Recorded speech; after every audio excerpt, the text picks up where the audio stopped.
سلام بچه ها، به کانال استریت فود رسیپی خوش اومدید. لطفاً کانال ما رو سابسکرایب کنید، لایک کنید و به دوستان خودتون معرفی بکنید. مواد لازم برای درست کردن کیک برنجی کره‌ای: آرد برنج، نمک کوچر، آب جوش، روغن کنجد.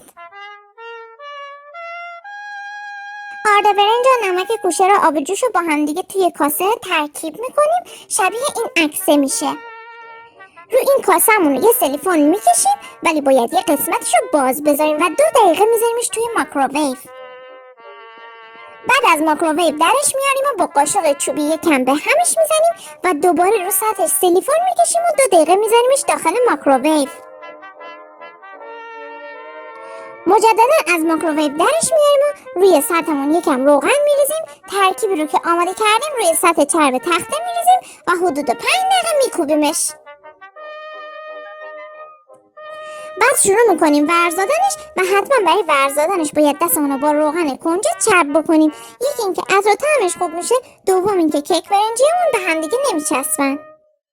این مقداری که درست کردیم به 2 تا قسمت مساوی برشش میزنیم و هر قطعه رو به 2 تا قطر 10 اینچی میپیچونیم. این مقدار کیک برنجی که درست کردیم برای یک وعده دوکبکی. اگه بخوایم برای 2 نفر غذا درست بکنیم باید حجم موادمون رو 2 برابر بکنیم. کیک برنجیمون رو چند ساعت داخل دمای اتاق میذاریم تا خنک بشه. بعد اونا رو به صورت مورب میتونیم برششون بزنیم و بلافاصله استفاده کنیم. یا اگه نمیخوایم همون موقع استفاده کنیم بذاریمشون داخل کیسه‌های پلاستیکی و برای استفاده بعدی منجمدشون کنیم.